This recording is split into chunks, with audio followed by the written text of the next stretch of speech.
We're back on the debrief. Done Colac. And boy, what a triumph. Driving home in the rain.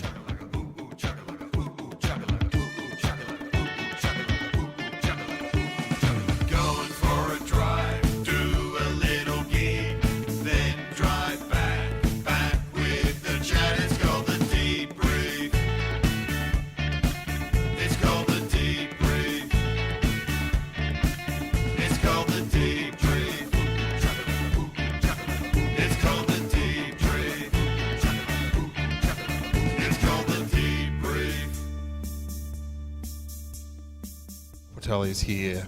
How'd you find it, Andrew? How'd you find the great Colac? That was maybe the best gig of my life.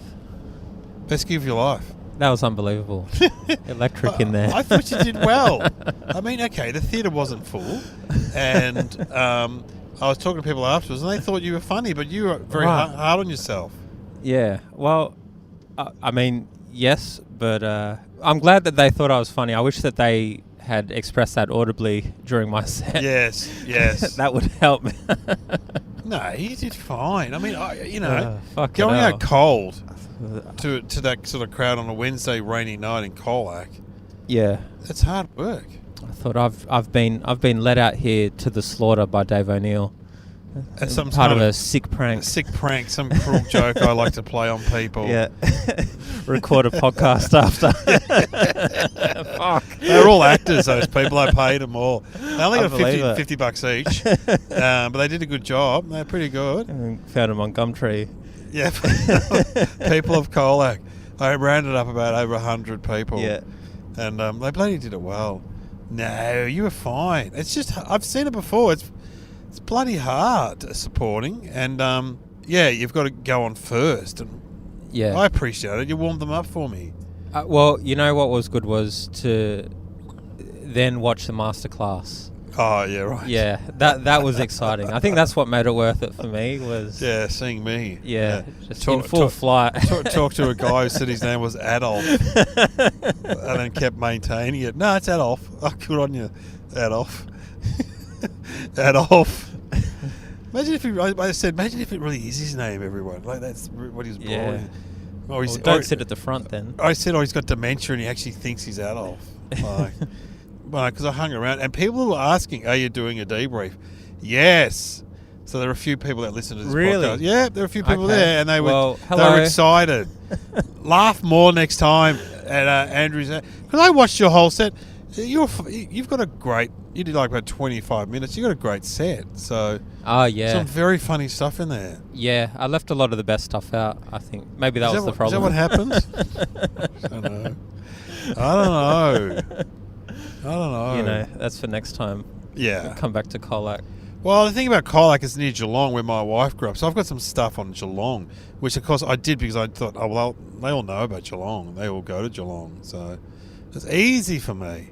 It's like a homecoming, basically. Yeah, triumphant. Like a triumph. It's like Return of the. What's that? What was the Nazi movie? Return of the Will. Triumph of the Will. Triumph of the Will. Yeah.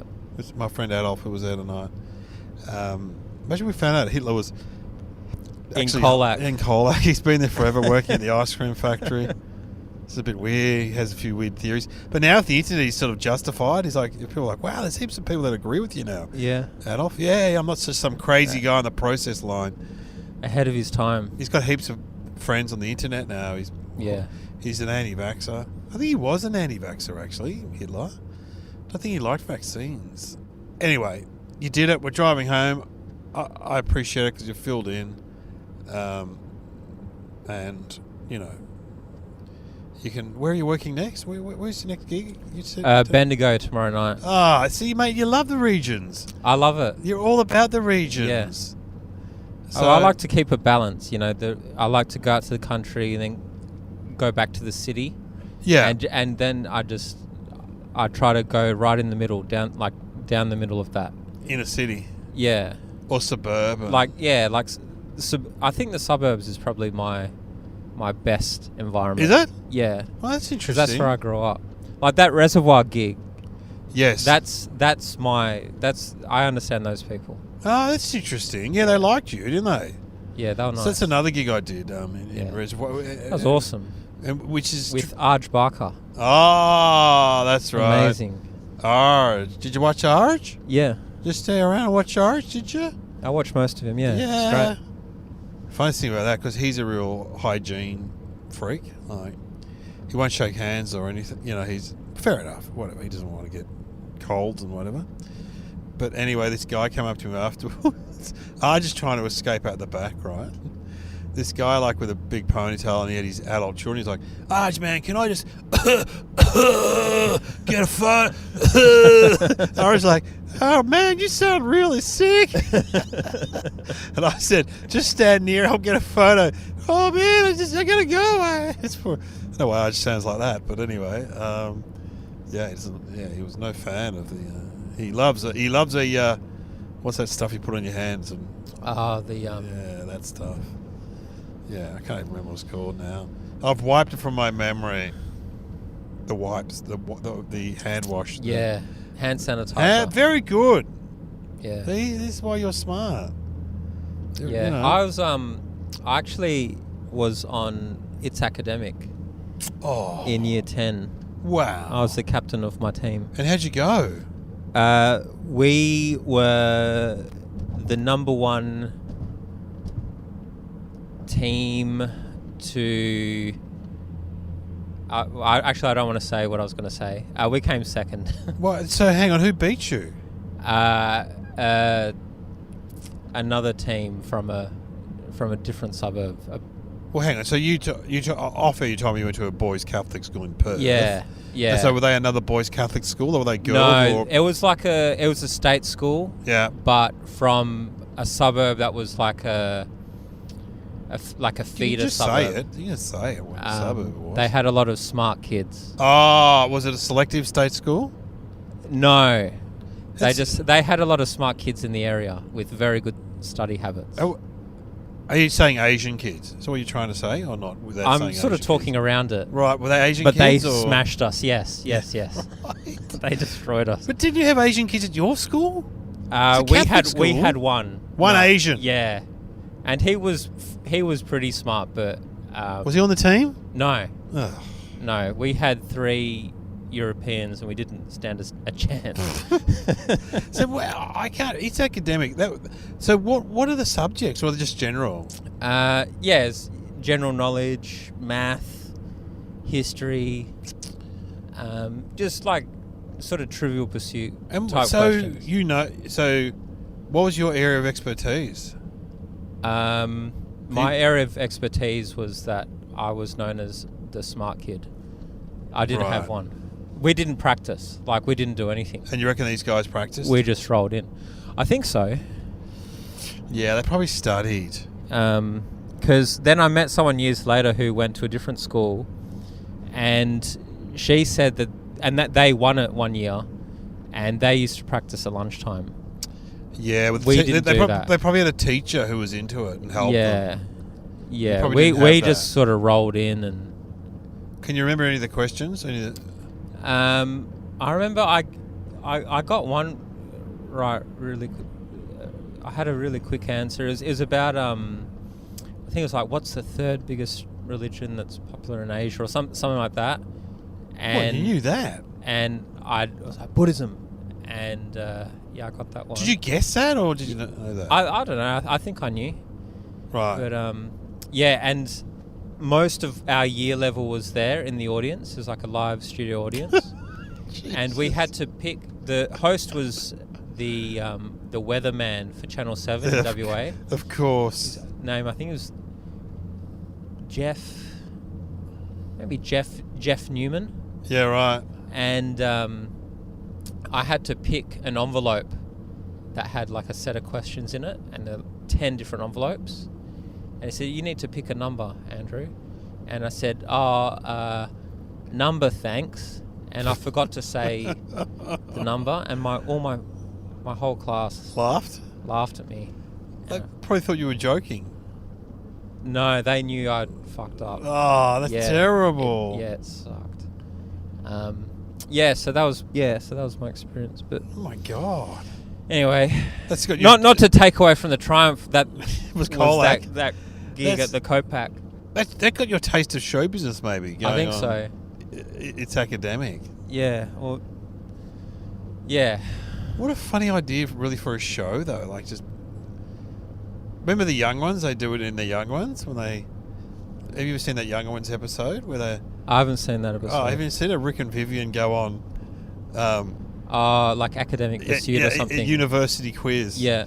And they're from a shit uni, and then there's got like the posh kids, and it's like, who's the richest person in the world?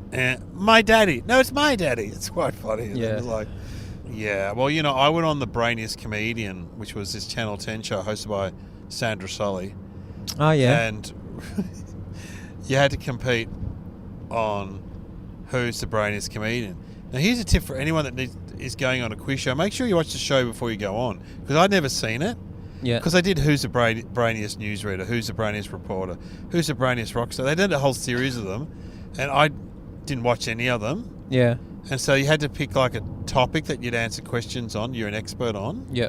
And so I picked Eureka Stockade because I thought, well, you can just read up on that. And because it was only went for 5 days, you know what I mean? Only so much thing. Yeah. It's not like doing 80s music, which I'm an expert on too, but they could ask me about, bands I don't like, that I didn't know much about. But so anyway, and like Hughesy's on there, Hellier, Carl Wilson. Like the first question goes, all right, these scramble these letters to make as many different bits of fruit as you can. I'm like, well, where's the questions on Eureka Stockade? Fuck it. And I got kicked out pretty early. I was like the 5th brainiest comedian. Right. And did Cal win it, or Hallie, I think, won it? Oh, it was depressing. Bloody hell. Yeah, I don't think I could handle that. Well, if I'd watched... If I lost to my generation of comedians... It'd kill you. It would destroy me. Really? So what else do I have? Well, who have you met you think is quite smart, like in terms of, like... Academic? Well, just sort of that you'd meet a comedian, you go, they're actually quite smart. Oh. Has anyone impressed you with their intellect? Oh, to be fair, heaps. Really? Schaefer. Oh, Michael Schaefer, yeah. Yeah, I think he got the top... He was like the top student in Victoria. Oh, wow, did he? I'm pretty sure, yeah. That doesn't surprise me. He seems pretty smart. Yeah, he's smart. I mean, I think... Most comics are smart. Most comics are pretty... Well... Yeah, I mean, there are a lot of... Actually, that's not... but some are. Some comics are like tradies, though, kind of in a way in that they can do the job. They just do the job. It's like a job and they do it. They've learned how to do it. They do it. They're probably funny at school and they just do it. Whereas some people think about it a lot. You know what I mean? Like, and they... Maybe even overthink it. Yeah, overthink and intellectualize it a bit, maybe. I don't know. Oh, God, we're almost back in Melbourne. We're going past the Target now. I got asked to do a gig there, Target headquarters. Really? Turned it down. Why? Oh, have you ever done a gig in an office block? Didn't quite hit the mark. Target. Red Spot Special. Woo! I just thought, I don't think I could do it. I just thought, the money wasn't that amazing where you go, that's worth doing. You're like, I don't ever want to drive all this way and just die in the ass standing in an office with people staring at me. Because I've done that before. Yeah. I've gone to office buildings and gone and they've said, oh, well, yeah, you're on. We're having an afternoon tea and you're just standing over there with a mic. Just like a freak. Yeah. Like, just like a... Like a clown in the corner. Like a clown, but... if you don't want to do them, I will do them. You'll do them? Absolutely. Would you go to Target at lunchtime and talk to the workers? Fuck, I know. Yes. I dropped everything to come to Colac. Yeah, you came to Colac. Yeah, of course I'd do Target. The Target workers. Yeah. But that's their head office, which is on the outskirts of Melbourne. Imagine you've been recruited, you've worked hard at Target, and you're getting a job in the HQ. Oh, awesome. Where's that? Out between Geelong and Werribee. Oh, is that where your head office is? Oh, okay.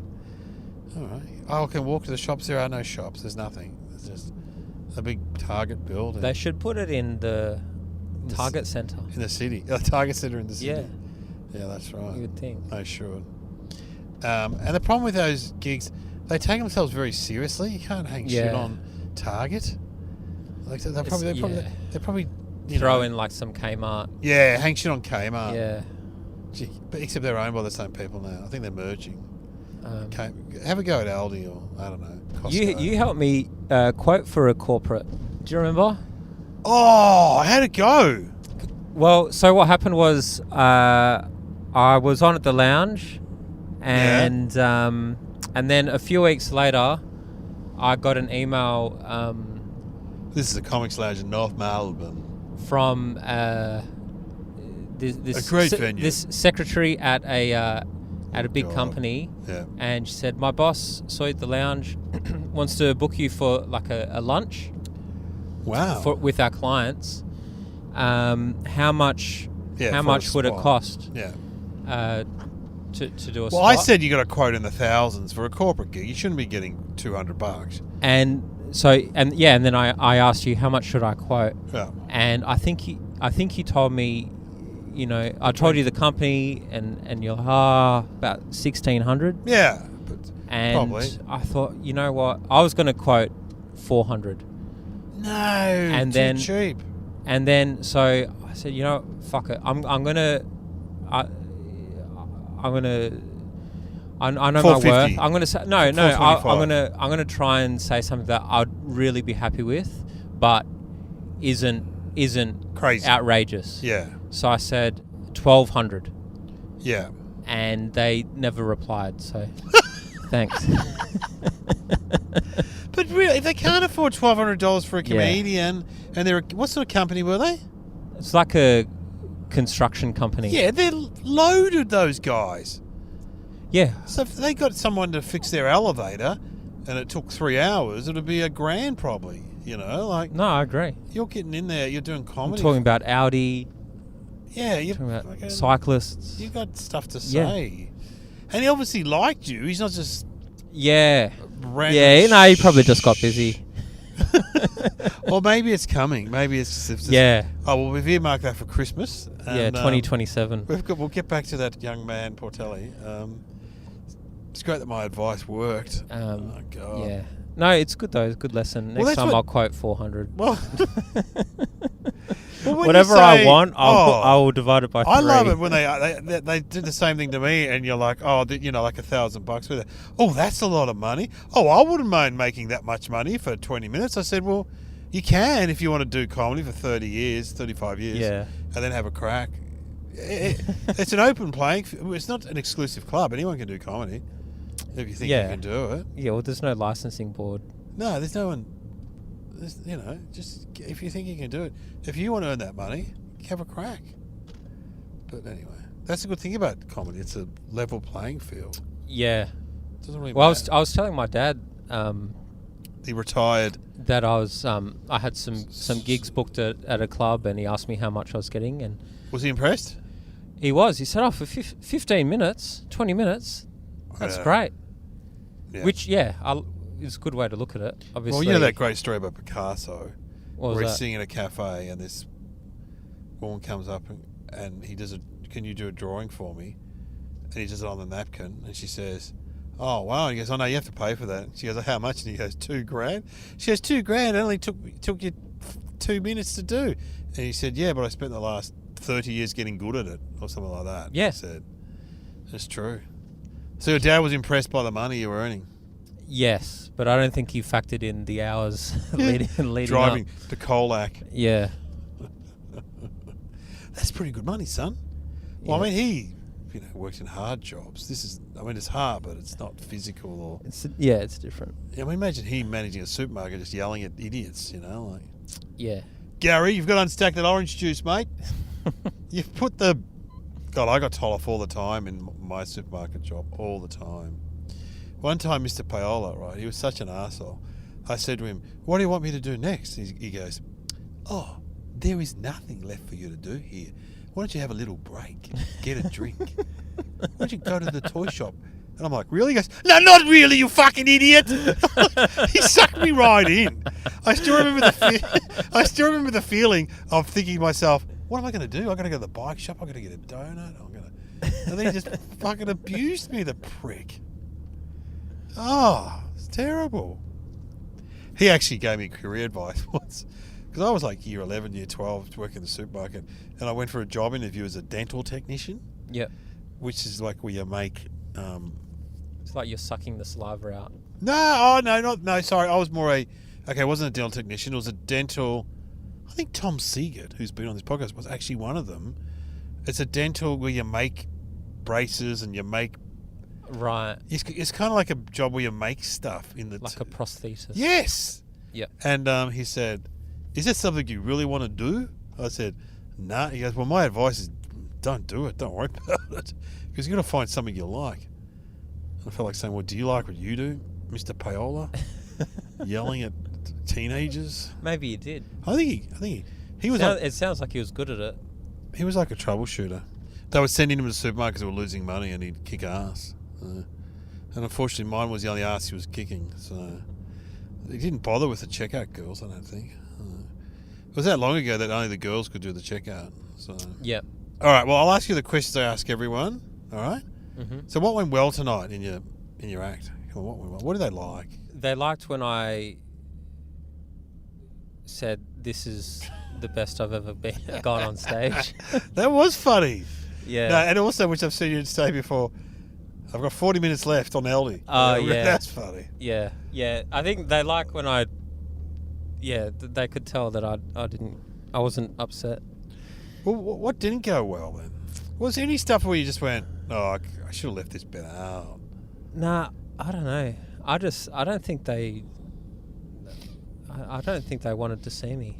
No, and that was an issue. I think that was maybe the main issue is they didn't want to see me. They didn't want me to be there on stage at all. They wanted Dave O'Neill. Yeah, right. And I was just delaying that for them. The delay factor. Yeah, but I don't. Yeah, I couldn't really come up with a fix for that.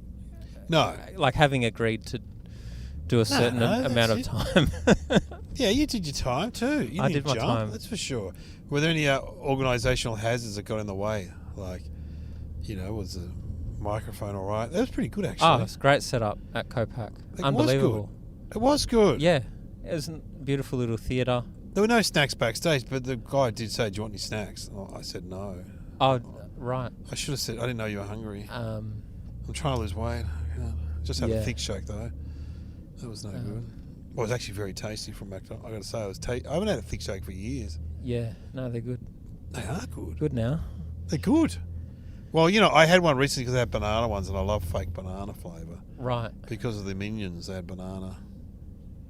Where? At Macca's? Yeah. Right. They don't do them now. No, they're just a short run thing. I hate it when they bring something in that's really good and they just get rid of it. Like, yeah. Talk to the people, McDonald's.